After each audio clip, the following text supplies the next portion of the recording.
Here's a third technique for spotting pullbacks and with them fake out crossovers on MACD.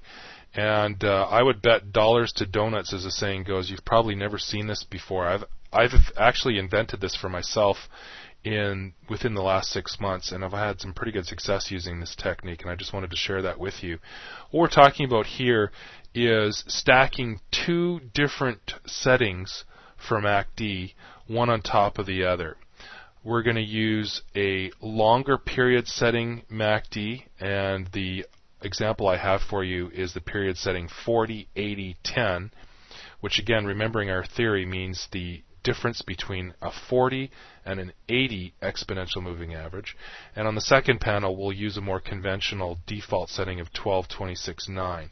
So this is very similar to the technique you've probably seen other people doing, where they overlay two different settings of an oscillator such as RSI or stochastics. But unlike that technique, we're not going to put one MACD on top of the other. It would just be a real dog's breakfast, even if your charting service allowed you to do that, because there's just so much going on in the indicator panel. So we're just going to stack them one on top of the other. So the technique is that the slow MACD panel will give us some really strong and protracted trend following readings, clearly map out the trend for us, whereas the faster MACD panel will give us much more frequent crossover events, which we can then use to compare and contrast with the trend as depicted by slow MACD to determine if they're fake out signals or not. So once the fake out has been identified, then again what we want to do is just basically sit on our hands, so to speak, and wait for whatever counter trend move that's flagging to be finished.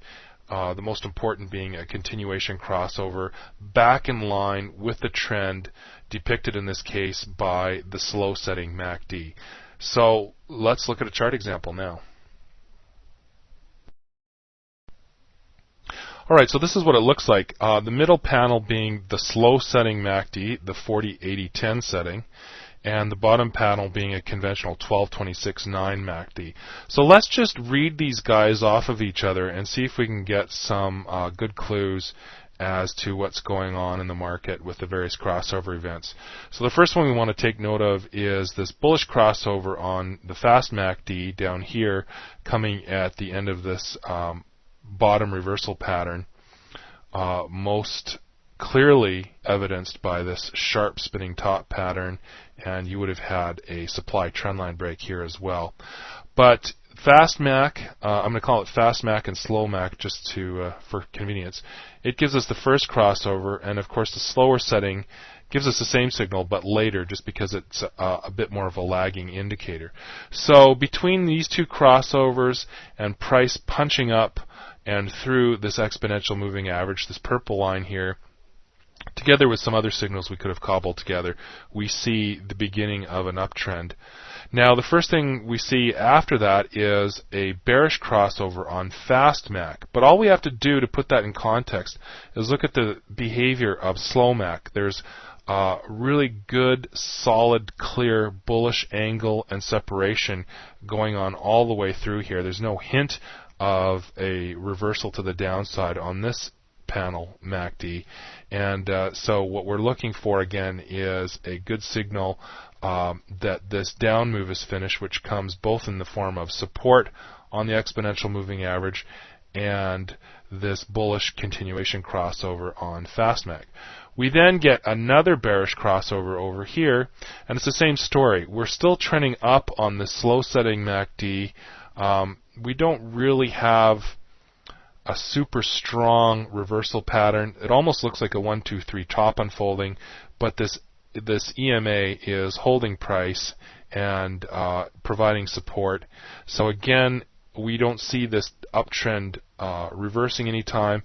We're looking for this continuation crossover to give us another signal long, and we see the slow setting MACD just continuing to trend on up, and price respects that and continues trending up from left to right. So we've seen two fake out crossovers just in this example here, where if you just waited for the continuation crossover along with a few other factors to get you in on the right side of the market, you could have spared yourself a risky counter trend move. That's how you read a fast-setting MACD together with a slow-setting MACD to assess trend and short-term pullbacks.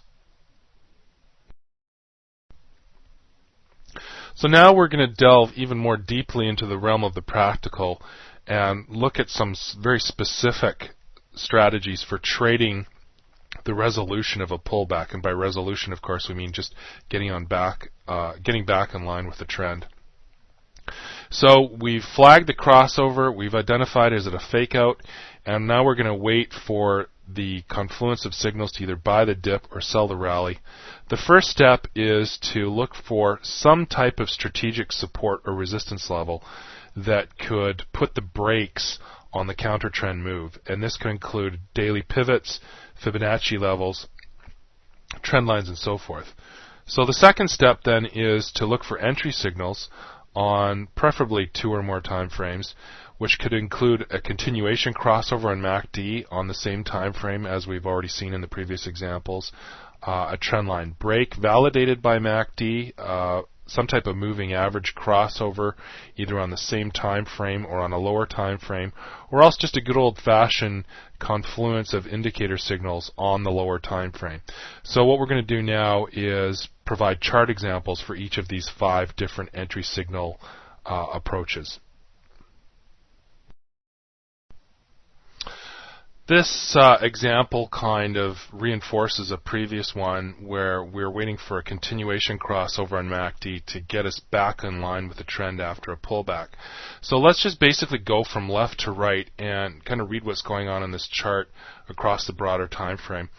Way back here we had a really nice guppy multiple moving average crossover, and the disposition of both the slower blue lines and the faster orange color lines here did a good job outlining the downward bias of price action all the way through here.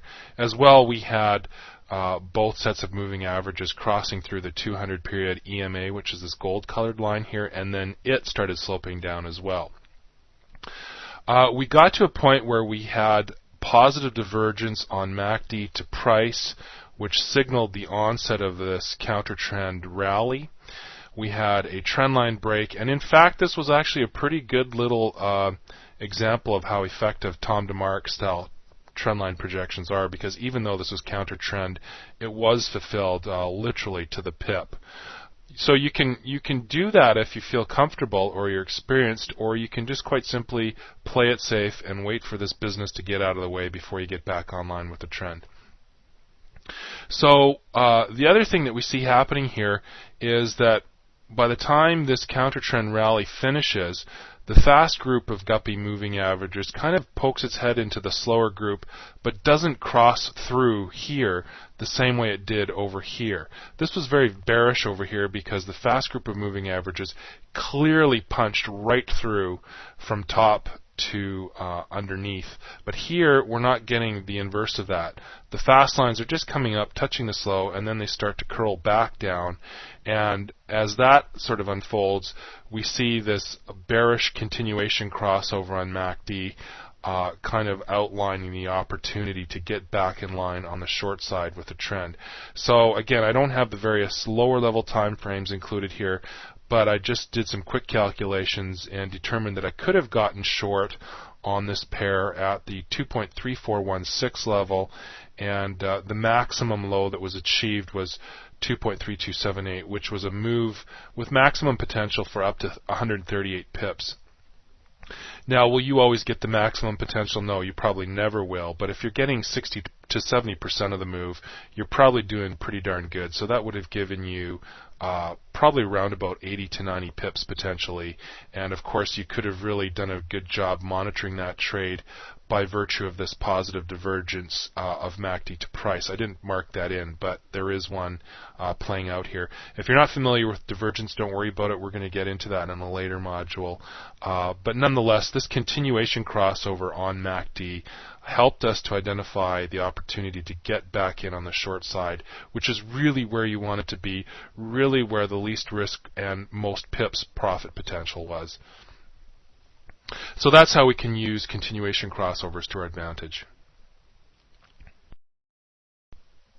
The next technique is to use a validated trendline break in line with the expected bias to get you in on the long side in this example. This really speaks directly to this issue we addressed in Module 2 of having a clear bias before you even try to draw a trend line. We wouldn't have wanted to draw a demand trend line anywhere in this area because we're just not interested in signals to get us in short. We're not looking to go short, so let's not draw something that could mistakenly put us there. Instead, we expect the market to go up, and the only type of trend line that would signal a long entry, in this case, is a supply trend line, which we've drawn in here. And in this case, it's a really beautiful one because we have multiple hits all the way through here, not just 2 swing points.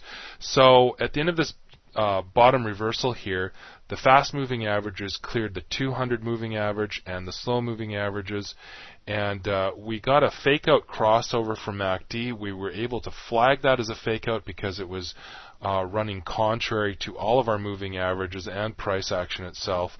So what we did is we waited for price to break this trend line, and that was validated or confirmed by this bullish continuation crossover on MACD itself. And of course, we could have done some price projections down here, and I believe the distance from here down to here, if we extended the trend line, actually would have given us a target up to here. The move was essentially get in long at a level of 165.80, and that was good for well over 100 pips to the first opportunity to get out.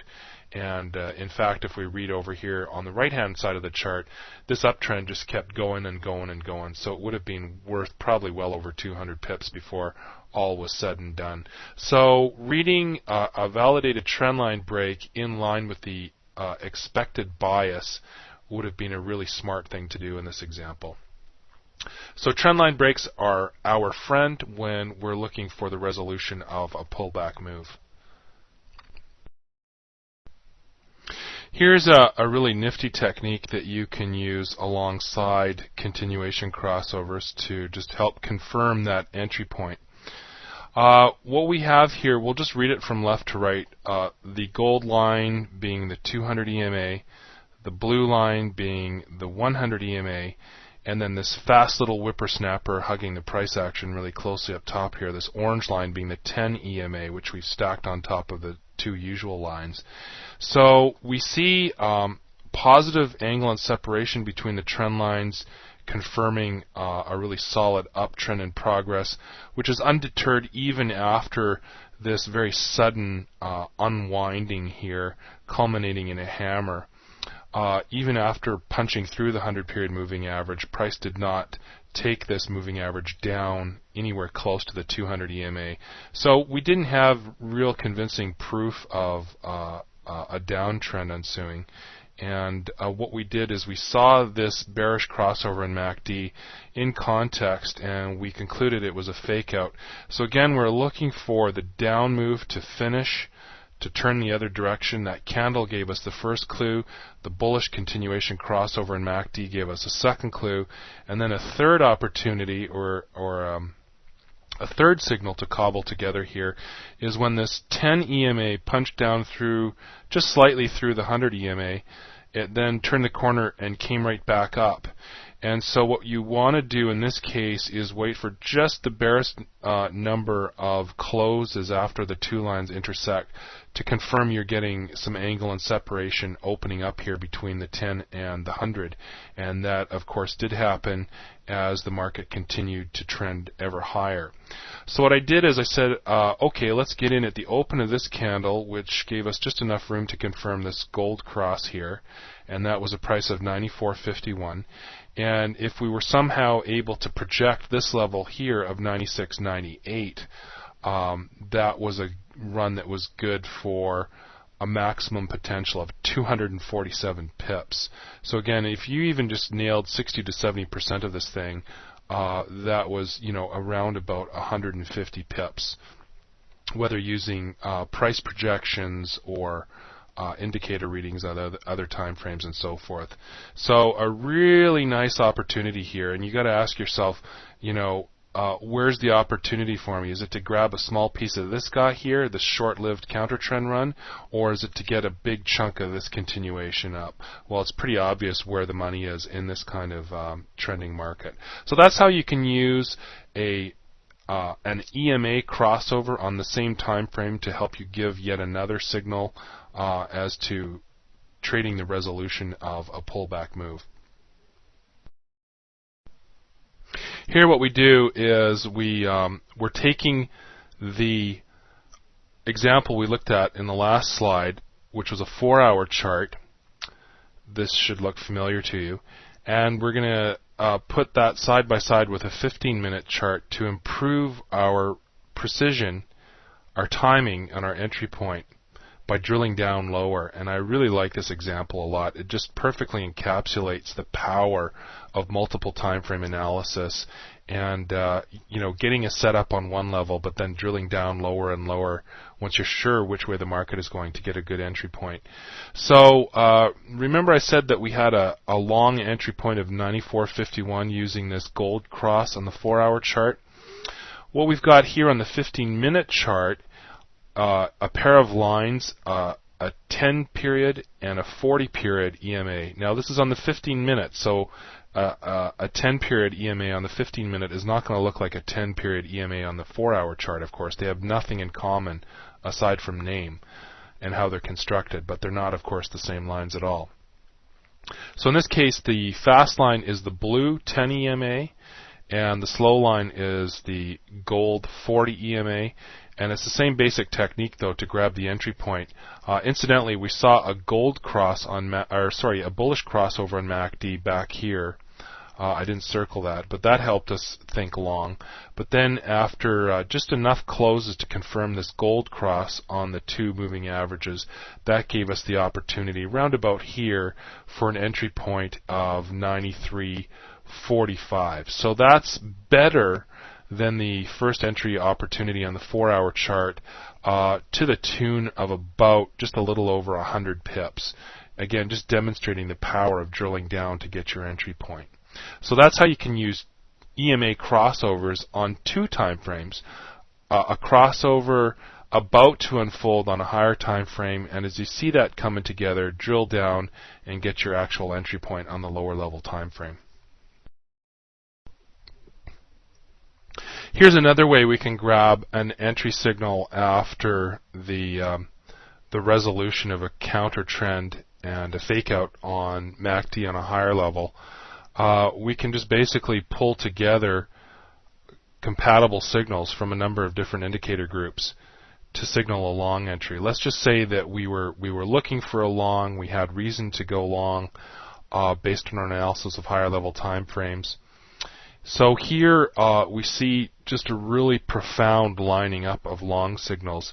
First, a Bollinger tag. This is a reversal tag stepping way outside the lower Bollinger band before price closes back inside the band and the band starts to retract here. That's the first chronologically. The one that we kind of emotionally have the most connection to, I suppose, is this bullish MACD crossover. And then below that we see stochastics %K crossing over the %D line from below the 20% level, which is a bullish signal. And finally, the on-balance volume indicator hit rock bottom down here, indicating that the volume behind the down move is totally dried up. So we cobbled together quite easily 4 bullish signals on this low-level time frame, which would have helped us get in on the resolution of a pullback on the higher level time frame, which included a bullish MACD crossover. So whatever signals or indicators you like to work with, just line them up. And if we had some daily pivots in here, that might have helped as well. What would have really just made my tongue wag, so to speak, would be this almost a spinning top, this doji candle, and if this were happening on or around some support level pivot, a pivot below the central pivot, there's just no better alarm bells going off to get in on the trade than something like this. So that's how a low-level signal confluence can help us find an entry point relative to resolution of a counter trend move. That's finito for Module 3. Before we move on to Module 4, I just thought we should take a moment to recap what we went over in this module. First and foremost, we defined and illustrated the concept of counter-trend pullbacks, which is a lot of sort of fancy-sounding verbiage, which really means nothing more than price moving the wrong way relative to the established trend bias that we have, and abiding by the philosophy of trading only with the trend and not against it. We looked at a total of 3 different methods for identifying MACD crossovers in particular as fake-out signals, one being to read MACD on multiple time frames. We looked at side-by-side chart examples of a daily and a 3-hour MACD. Also reading MACD relative to your moving averages and considering attributes such as angle and separation and slope to help you gauge a crossover event. Then finally, the very unique method of applying a very slow setting, such as a 40-80-10, and stacking that on top of a faster setting, having 2 settings for MACD and reading them off of each other. We then looked at 5 different very specific entry strategies you can use once you've decided to wait for the resolution of a pullback move, one being a continuation crossover in MACD, the other being a trendline break, a moving crossover, even a moving average crossover, whether on the same time frame or a lower time frame, and finally a good old-fashioned indicator signal confluence on a lower time frame, such as a 5 or a 15-minute chart. So I hope you found that useful and interesting. Those are not typical subjects you see discussed in most sources in regards to MACD. But I personally believe that the most important skill you can develop in working with MACD is to be able to identify a crossover event either as a valid reversal event or as a fake out, and taking appropriate action, and always reading these events in the broader context. So I hope that's useful and helpful. Now let's move on to Module 4.